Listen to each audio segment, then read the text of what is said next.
abonnez-vous sur notre chaîne et cliquez sur la cloche de notification pour ne rien rater.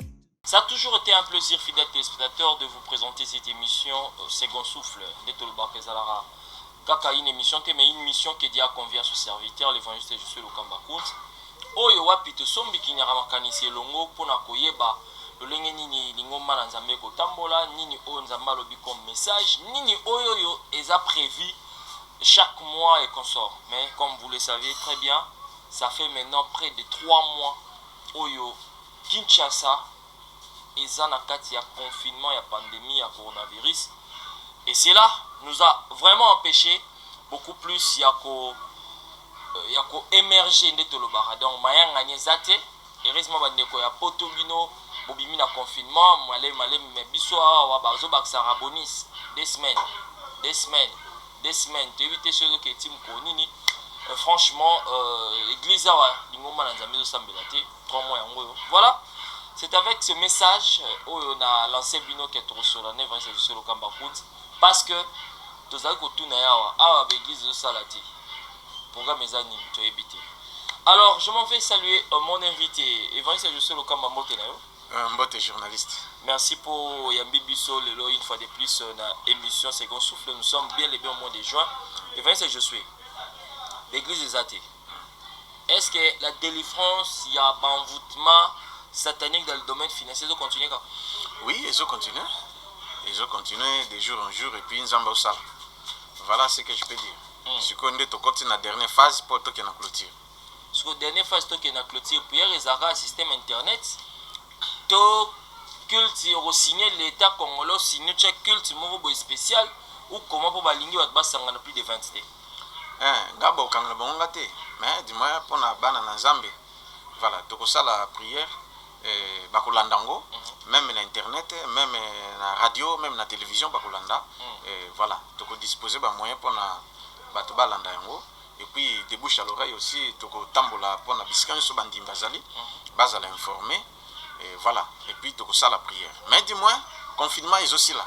Ils aussi là retraite ne toko kota écoute déjà confirmé si plutôt kota retraite ensemble na bana Nzambe. Et ça va baser na poto ceux qui va continuer retraite mais va respecter programme et autocopes et puis Nzambo ça voilà Nzambo ça là on est à promesse faite par le évangéliste Josué Lokamba espérons que le confinement ici là dans le mois de juin peut-être il est 30 mais c'est tout mis qu'envisager moi mouké supposons que confinement ici d'ici les 30 est-ce qu'il y aura un programme spécifique au mois de juin pour nous clôturer? Mais clôture les en juillet, le 5 juillet, dimanche le 5 juillet, retraite n'est au quota avant, parce que les retraites au quota le 28, le 29, le 30. Clôture, il y a prié au Touzan Nango, le dimanche le 5 juillet. On a la prière de 9h à 12h30 dans l'église. Journée unique. Voilà. Journée unique le 5 juillet 2020. Donc déjà, moi je me rappelle il y a quelques années, dans le mois de juin, tout à l'heure na Efata. Et Fumula Makam. Vous avez kolobela Makam passation graduelle.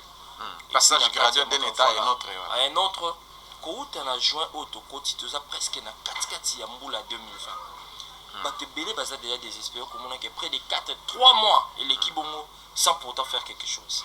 Étant homme de Dieu, ils ont signifié ni. Merci. Naibi que Zambé trop tard ils ont raté pas Zambé. Voilà. Bah français balba avant de mieux sauter il faut reculer. Alors reculer on a ils ont raté que échec est pas Zambé. Zambé a joué Congolo ils comme une leçon, comme un enseignement.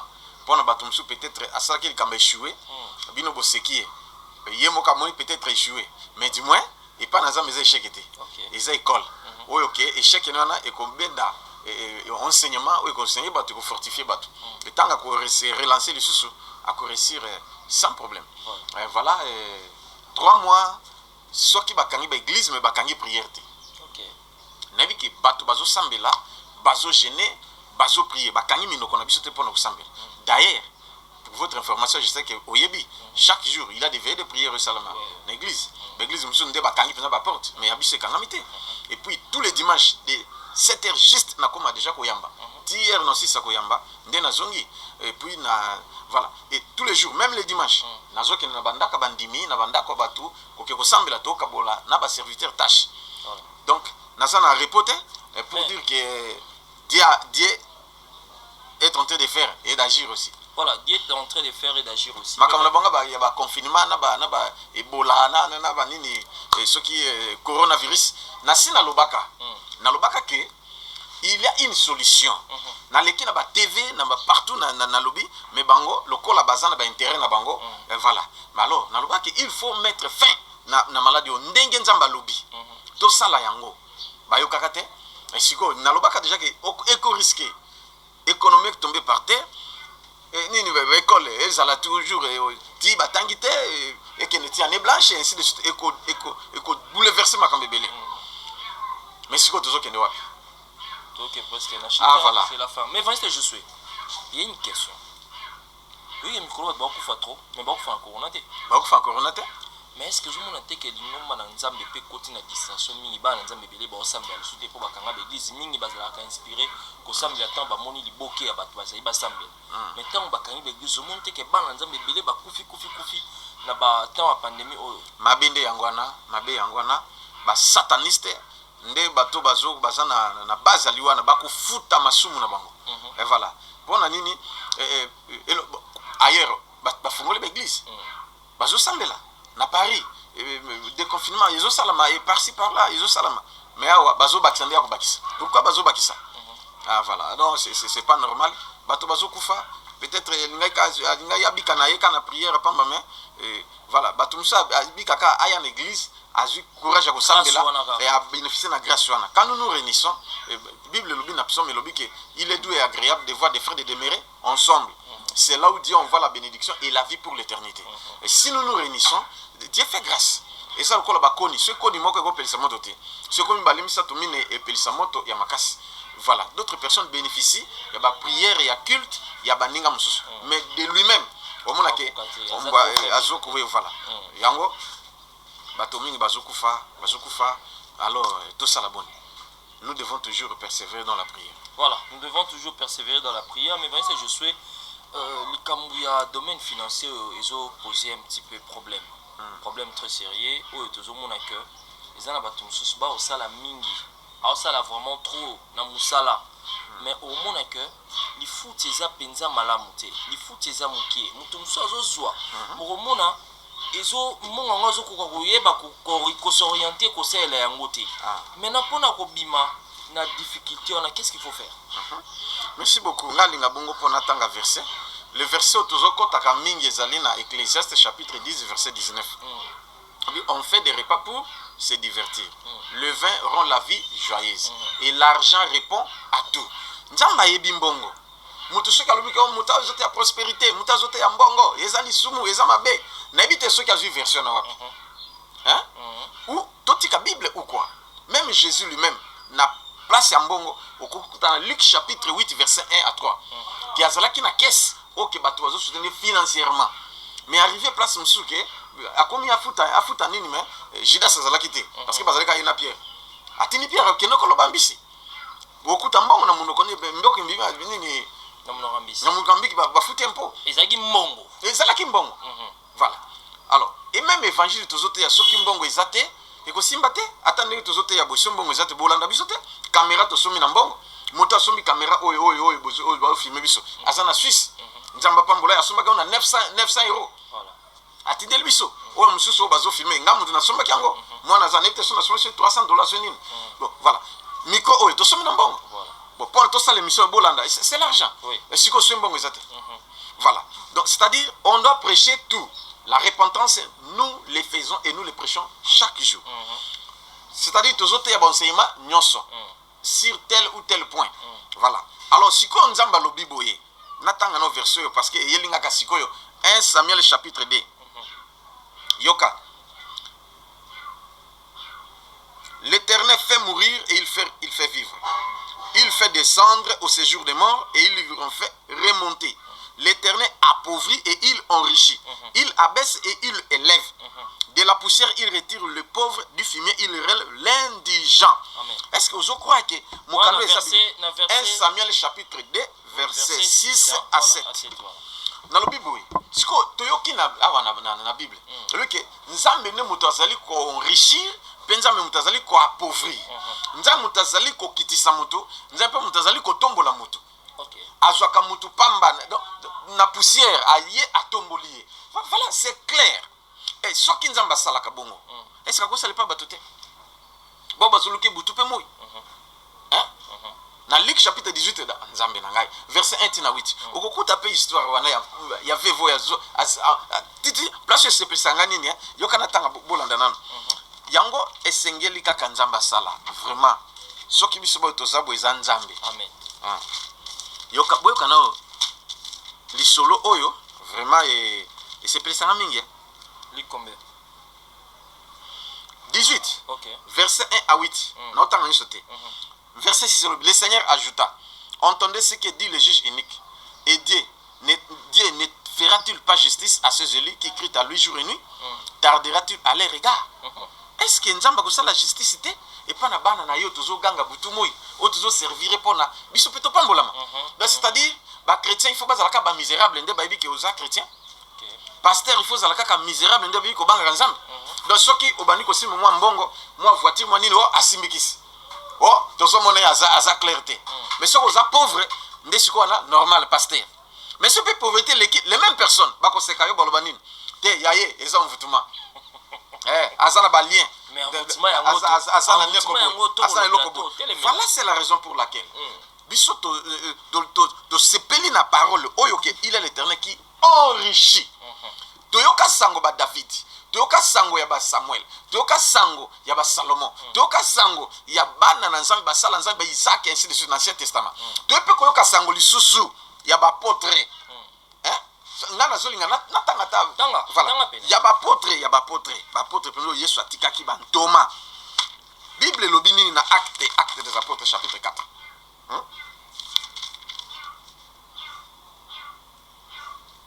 Yoka. Les apôtres verset 33 na banyoana. Les apôtres rendaient avec beaucoup de force témoignage de la résurrection du Seigneur Jésus et une grande grâce est reposée sur eux tous car il n'y avait parmi eux aucun indigent. OK. Babi mobola zalaki na bapotre. Ce babi soke o tadi azalaki mobola yo ndimango. Non. Est-ce que babi soke no Pierre azalaki mobola ondimango? Babi aucun. OK, parmi les apôtres aucun indigent mobola zalaki te. Mais auparavant bazalaki ba pauvre. Natanga sur verset moko. Bakisa. OK. Yoka na Philippiens chapitre 4 verset 18 à 19. Paul oyaki na sima. Alors j'ai tout réussi. Et je suis dans l'abondance. J'étais comblé de biens. On recevra par Épaphrodite ce qui vient de vous comme un parfum de bonne odeur. Un sacrifice que Dieu accepte, qui lui est agréable. Et mon Dieu pourvoira à tous vos besoins selon sa richesse avec la gloire. C'est aux Hollandais. Là, tu as un verset comme ça, tu continues à balamoko. Pour nous, le secret. Oyokinga, ce qui va pambola maté, ils ont un secret. Non, le mais je sais pas bombi secret wana c'est aux gens souci que le bot. On a expliqué quelques versions natanga ils ont plusieurs versets au pour na bato ba mona. So okufi mobola ezape mabete. Okufa lokola Lazare eza mabete okenolola mais omoni nde passe na mokili. Na lobite que so okufi mobola nde omona zambete. Non. Okomona no zambe mais au souffrir na mokili. Quelle est la volonté de la mission que Dieu m'a donnée? C'est-à-dire bato bazala sauver. Bazwa vie éternelle. Et puis parvenir à la connaissance et à la vérité. Deuxième phase, est que les gens puissent mener une vie paisible et heureuse ici sur la terre. Avant qu'il y ait chané ton labisso. Mais regarde bien ta vie. Pourquoi ta vie ne marche pas? Vous comprenez ce que mais pour nous mener vie heureuse ici sur la terre, et c'est quand même moi un frère. Si tu n'as rien, au certainement, parce que ceux qui souffrent, c'est les cas où ils sont s'en sortir. Mais il faut que je place sur la tournée qui habite. Moutazo Sala, c'est fort mingi. Mais pour gagner peine, c'est très difficile. Est-ce qu'on appelle ça par exemple en Voutouma? Dans le Bible. En Voutouma, Nambi Moutouma Kaza Soda. N'est-ce que à Sali 10 ans, salaire de Makate. 10 ans. 10 ans. Et banda kobima après et kati et bimate. Asala nyonso tout ba carte tout et bimakate. Ils ont foutu mate. Ah, vous comprenez ce que nde siko tangwa yeto bondeli nzamba la kisingai. D'où vient l'envoûtement? Na ebisiye. Peut to prier ngalbi lobby kende. Akende en état-major, ba pese carte biométrique. Akende na fin du mois kende boy salaire bimba. Oui papa nazo na ngonyos. Ata zambonga soda na swa kango. Mais oui. Obangi munduki tena. On n'a pas munduki ndenge ni na lobi boy eza droit na ngai. Droit d'onction. On les a prémices na ye. OK, au moins soda connaître. Mais oui, asa honnête ngana sengete mais yemo kai nango. Apesi na bondeli pona ye. Mais na mawanzambe na bike azana mwasi, azana bana bien qui afani na kan. Na jupe une partie na seni. Na pesi na be sauver. OK. Vous comprenez ce que? Voilà, papa mususu azali médecin. Hein? Asali 8 ans afuta makate. Médecin bande époque Mobutu azali médecin depuis l'époque Mobutu. Asa l'hôpital moka munene en place. Mais na lobi boy azo vivre kaka ndenge zala kaka na musala baku de me bani tout mais salaire na ye et bi makate. Oui, mais moi c'est amoni ça ne va pas toquer pas pasteur. Nde baye toye ko bondela nzambe. On vous tema et kenda tie bloka à sala bar de marche à quelle la fonction publique à kotsa nyonso tout ba intervention nyonso et l'autre côté. Mais prière, une courte prière. Même c'est salabo, à saliango. To bonde le sili, fin du mois kende boy, salaire bimi na banque. Afbendi, Nzambe merci. Aya na ngoti na maboko na ngai. To bonde le Nzambe, apesi par Nzambe par n'est pas vu. Est-ce que si ko to lo bani, on vous toma ezo na frontière s'il vous plaît. Et quand tu na banque. Au mona ke mutu azofutama na yambi mususu, soki na bina loba ezebele. Na yambi mutu mususu. Salaire ezo na banque. Mais yesu ekomi akene na banque basi bazwaki signature ya ye mais ya zumbongote a réclamer kutu bariska bakanga ye wana nani azozwela yango au moins siko akomi doubler o comprendre abi na juité et sali bongo 4 mois et ça ko se répéter abi non c'est pas normal moi liboso bazweli ngai mais nani azozwa na carte nanga et puis nani ne peut carte na yango na lala kana zola mukana yango signature nani na signature. C'est pas normal. Alors, ndenzamba ko sunga, tangu tokutani to sololi, to bondeli, biloko ne esili. Nano yo sala petit moka muki ya 12 ans. Ah. Koko nayi. Biloko yango église des rêves bozo kabla ba famille. Mais si on a lobi boy. Tango timbisa o mwana kazo koko mtazo loka yo. Nous sommes là que pour donner la solution. Omoni, siko ezo kabola na ndenge ni parce que biso to bondeli nzambe. Lobi oya zo sala yo. Nzambe ko exposer yo zonga. Mais moi na lali na butute parce que afana kapeka na ndako nayi. Donc moi na ne mwasi ya liboso ba sentaye nde mwana wana ya mobali kombo na ye na ko kotala. On comprend ce que OK. Et voilà. Et puis ba kombo ko pe ya Bible. Mutumo aloba mingi ake bakomba Bible ya mingi bana makao. Mais vas-y Josué. Bon, voilà. Ndeka moto bondeli mwana ye moko. Ngana zalaki te papa zongi na ndako. Asambe comme d'habitude ba lali na butu. Mwana na butu ba beta ye na ninga jeté. Nani abeta ki? Nzambe. Parce que zandoki te po ye moka zandoki. Nde alamuki tala kingo tale longi. Abi papa papi soki pepe nasi la loba. Oui nini? Oh.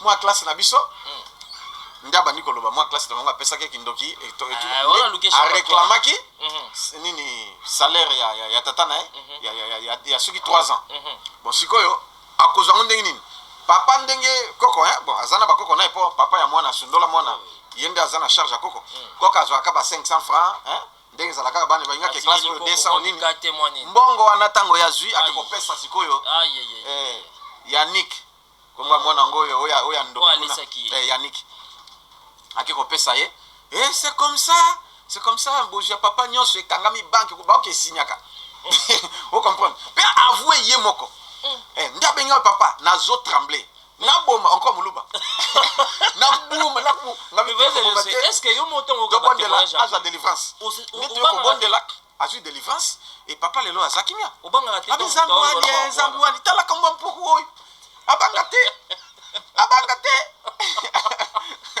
do Moi, na moké m'a manipulé salaire ya papa. Salaire ya papa, il y a 4 mois. C'est que yo posa na poto, ozomona ba makambo, ozomona na malamu te. Eza na source mo peut-être ya kin. Ponga na yebi mutu mo pena uta poto mabima na kikoso. Wana nga na mona ye. Donc makambo za carrière. Contactez numéro 1 eza au bas de l'écran. Benga musala nzambe akosambela pono parce que à chaque heure ayamba. Et voilà je suis. Aux en attend quand un téléphone.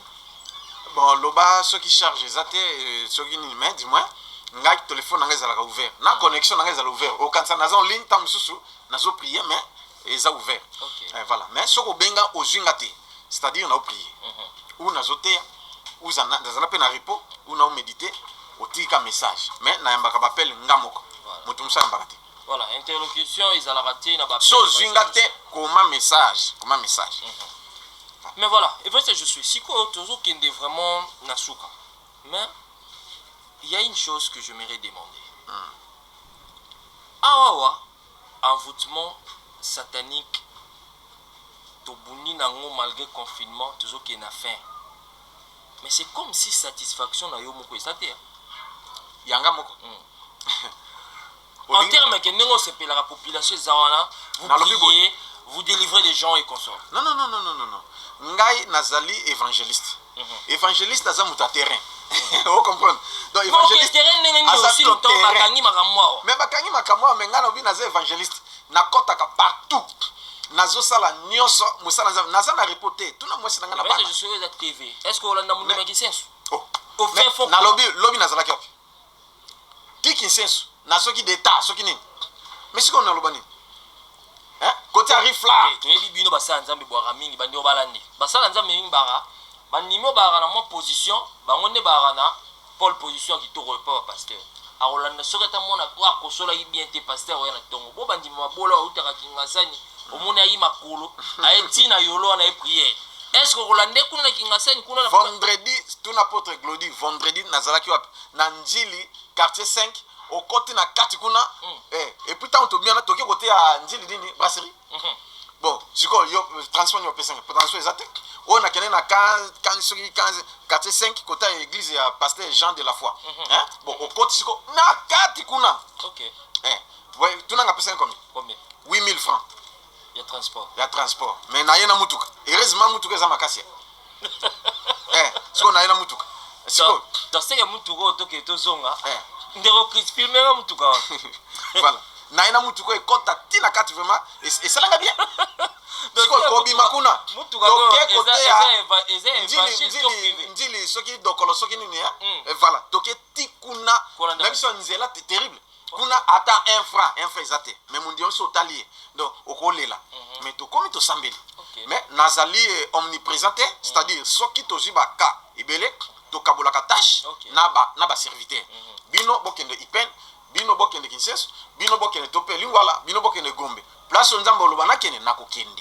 Et voilà c'est ça. Nga kipakate wa uza na mbongo te na kipakate. Voilà, on est en franchise mais le bon Libosa TV mais basala nzambe belé ba ezana ba mususu ta musaza na poto atinga transport papa le transport nanga yango yo okuma place ndeko nanga zali boyeboye na kepe na komi voilà. OK donc on super swinga na kete to kaboli tâche na pesi transfert yango et pas na ba serviteur bino bokende boy transport na bino yango bino bokende transport na bino yango to kaboli parce que Jésus pas sala kiango que place nga kende asani akaboli des années. Donc c'est que ma question a été bien répondue, que vous êtes satisfait malgré que Batouado Sanganate, mais du moins au moins il y a un résultat. Oui. Alors, donc c'est que au moins il y a un résultat. Même Ndenge Tozaliboy, même Batou Poto. Tout ça, le confinement, c'est royo. Nabi que Naito Pesa réalisateur Nabiso, Jos Lokamba, témoignage Moussou, il y a ces raisons en Allemagne. A sali plusieurs années, Moussa les attaques ont souffert, Ndakouté, et le Talaka. Mais to bondeli azu musala signé contrat. OK. Pe auto benga avec papa auzo andako parce que ça kanisi monga ndako auluka ndako. Na bondeli pona zo ndako. Mususu pe oya pesa ke numéro nanga ya mobile. Ndenge moko to bondeli azu musala azaku to centrafricain. Aibine lingala te. Ah bon? Ah oui. Centrafricain. Mais en Allemagne. To bondeli pona ye. Son moi trop français pour bande musuba yo kaka. Bien sûr. To bondeli pona ye. Ah oui papa. Au meli en Allemagne zo ka musala te. Azu musala. A signé contrat. Azu pendako Donc, frère Azan et Sengo, tu étais où? Mais c'était un évangéliste. Ah oui? Voilà. Ça, c'est donc, dans le moment de confinement, ils allaient peut-être croiser ma beaucoup. Ngai naza évangéliste, naza tout terrain. Pasteur, il y a un problème. Pour Nanine, il y a aussi là, à Kambaba, et ainsi de suite. Moi, je ne suis pas pasteur. Je suis évangéliste et je suis prophète. Mais je suis pasteur parce que je dirige plusieurs églises et plusieurs personnes. Voilà. Bonjour, bonjour. Je m'appelle Josiane, je vis en Allemagne. Je voulais témoigner la grandeur de Dieu à travers l'évangéliste pasteur Lokamba. J'étais bloquée. J'avais demandé un travail, une formation à Dieu. Et Dieu m'a fait grâce à travers la prière et les orientations du pasteur Lokamba. Aujourd'hui, j'ai signé un contrat de travail pour une durée d'1 an. Je ne sais pas comment remercier le Seigneur, mais je dis 1000 fois merci, merci, merci. Que Dieu vous bénisse, Papa Lokamba. Amen.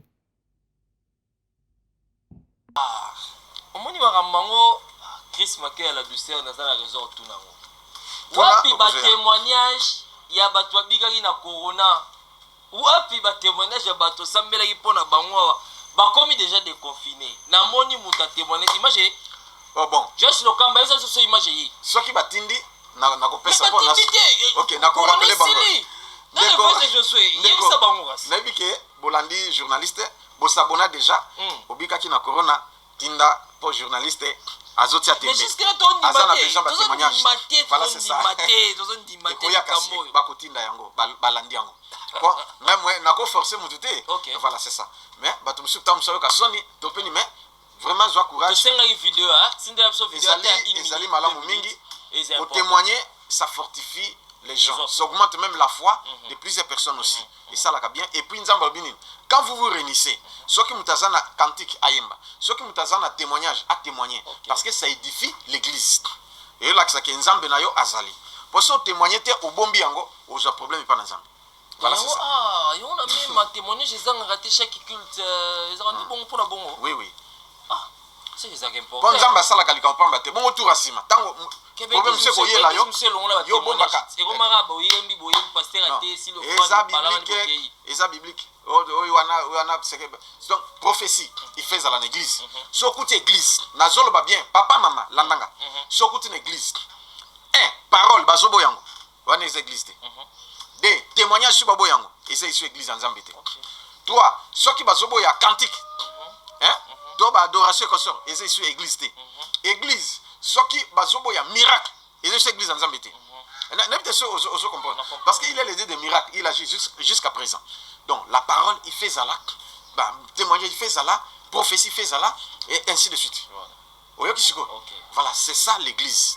Mais ce qui est église, même il y a Yesu ou il y a tika qui n'a pas qu'à apôtre, ne ba banda église. Biloko wana izalaki. Prière puis il fait ça. Ce église ba il y a prière. Donc n'habitez ce que ba point on a 5 points on a c'est que ce n'est pas l'église du Seigneur.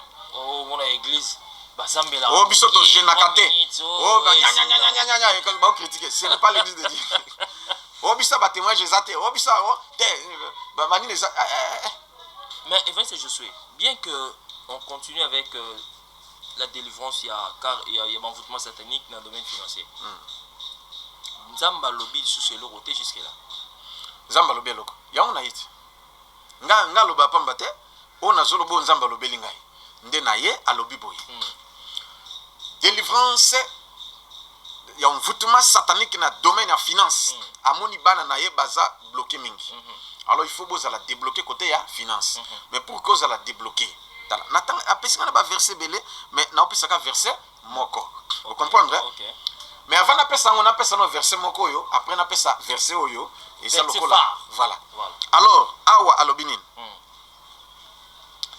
il y a un mal que je vis sous le soleil et qui est fréquent parmi les hommes.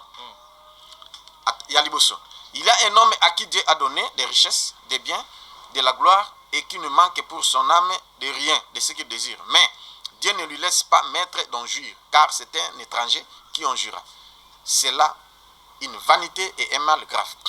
Quand un homme aurait 100 fils, vivrait un grand nombre d'années, et que les jours de ces années se multiplient, si son âme ne s'est point rassasiée de bonheur, et si, de plus, il n'a point de sépulture, Je dis qu'un avorton est plus heureux que cet homme.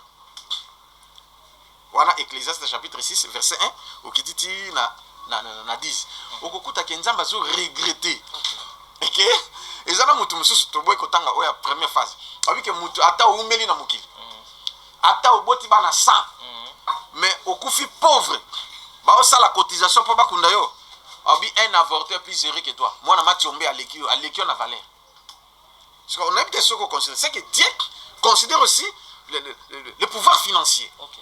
Hein? Matériel aussi. Et c'est comme ça. Mais il y a un secret. Pourquoi tu ne réussis pas? Pourquoi tu as un bon côté? Ou ceux qui ont un bon na projet ozala ki nanga esili.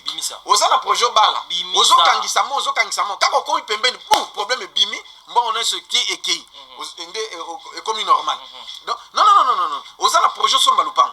Pas ko bano kangisa ba problème yé mbongo nyo so balupang esani eki. Soki ba bibliothèque ou eki na problème moko. C'est pas normal. Dieu ne fait pas ça. N'habite so comprendre. Ba mususu nde on a kutaki na mutu mususu amona kambongo te. OK. La simba kanembongo te même 1000 francs pour na jongo c'est tout un problème. À cause ça la une semaine à 6000 francs. Mais ça na mwesi na bana. A vivre ndenge. Na yambi mususu kutu ndenge tozolo ba boy abi azola na école, yena mwesi na bana na école.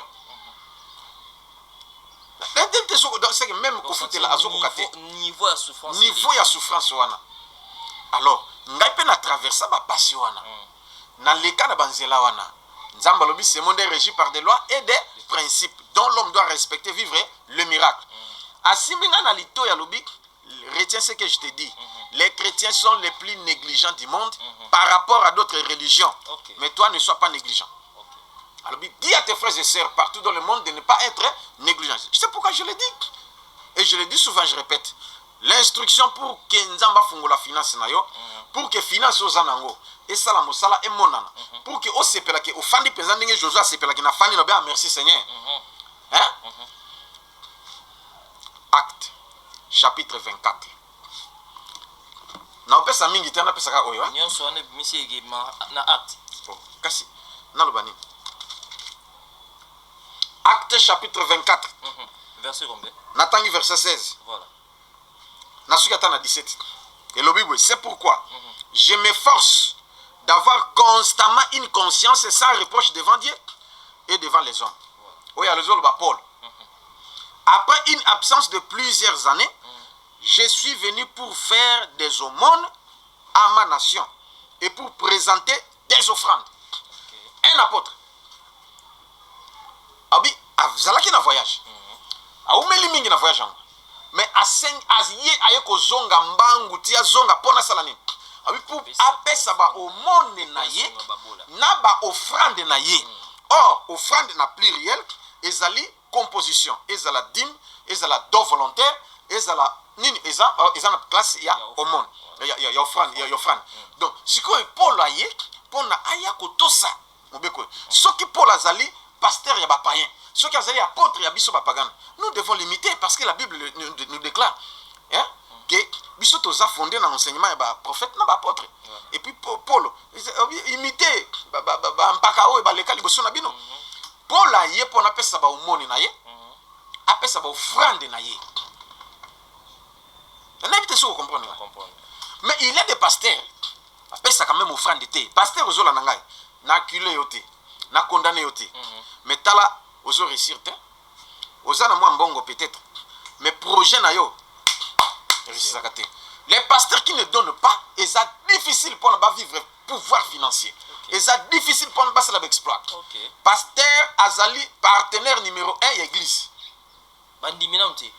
Bandimité. Partenaire numéro 1 l'église, c'est le pasteur. Déjà, il donne son énergie dans l'OT. Oui. Il donne son énergie dans l'organisation et consort. Et quitte. Naibisio que ceux qui passent aux charge que numéro 1 ya partenaire numéro 1 l'église ezayo au moins dans nzambo fula eza secret au sakanate sous charge et voilà naibisio nzambe azali nzambe obike c'est le Dieu qui enrichit mais pasteur ça difficile à sa dîme pasteur ça difficile à sa au monde ya atinda ka bato ba pesa bo pesa nzamba ko pambola yo pesa kate eni tout soki ba pesi ye kiu Mais Yemoko pas pesa. Ah voilà c'est ça. Au moins je sais pas ça pas pakamoko. Ngai na pesa ka. Tuna général Sony Kafuta Rockman. Akoyeba ko témoigner pour ngai. Voilà. Et puis tuna pasteur évangéliste Benny Bingé. Tuna ye na pesa ka. Et c'est ce qu'on a dit. Au monde ngai, je le fais nabi chaque jour. Ngazi la ka au monde tena pesa ka fait en semaine ou dimanche. Nabi je donne au monde tous les jours.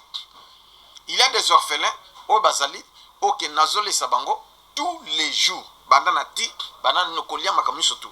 Je donne mon monde. Voilà. Vous comprenez ce que? Ok. Donc un pasteur doit nécessairement respecter sa dîme, respecter son aumône et les offrandes. C'est pourquoi. Nabandimi. Et ça pasteur te nabandimi. Mon Dieu a tout ça comme makambo yote. Et ça difficile à vivre grâce au wana. Au kozwa, mais au perdre.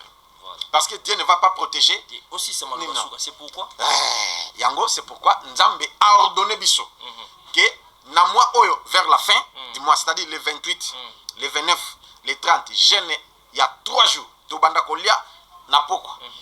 3 jours, biso to kota retraite. Bino kuna boko ko jeûner na poto. 3 jours. Landa bien. Au bandolia na poko. Ti le 30. To suki si jeûne. Les premiers, les 2, les 3, les 4. Wana izali maman ma prière OK mutuno mtasa la place a réclamer nyonso oya lingé pa na Nzambe pe a préparé déjà 3 offrandes na, c'est-à-dire a préparé au monde na, a préparé dîme na, a préparé offrande to don volontaire na. 3 choses. Oya lial monta ko yoka ayoka. Pour la salaki yango. Ezana batu pour la salaki yango voilà. Ezali lo banzam. Pour la salaki yango, ba potre ba salaki yango ngamoko na salaki yango.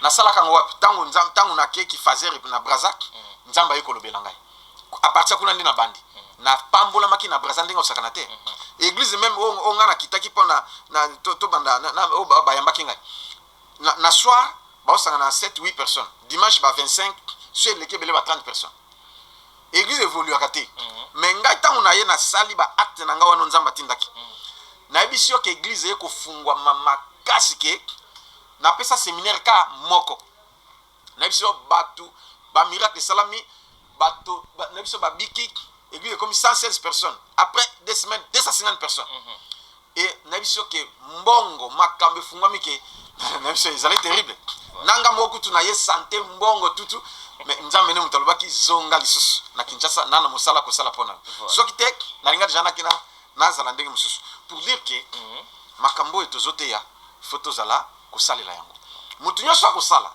to lancer pona mutu alengela déjà ati offrande na ye donc volontaire pembeni omoni na yo otie dîme na yo otie 3 choses kabola yango alors tango kotinda déterminer que papa omoni na ngai na tindo temps offrande na ngai autant dîme na ngai autant wana to enregistrer pe comme na yo to kobondela po tango to ko recevoir to kobondela pa na Nzambe nkolo batoyo batosi tala omoni tala offrande ba présenter yango liboso no Seigneur et Nzamba kufula pe akufungula wana ezake okomi liso ya Nzambe ange oyo aza chargé na finance akoveye likolo na parce que ba ange ya finance bazali pe okomona bolamu ya Nzambe okomona bolamu ya Nzambe eza maloba ya suka Vincent Josué Lokamba Koud parce que tokomi vraiment na suka mais mboto si c'est Vincent Josué non peso sous malobati mais na peso kaka moment au sambela pour na ba téléspectateurs ya mbote na toute émission.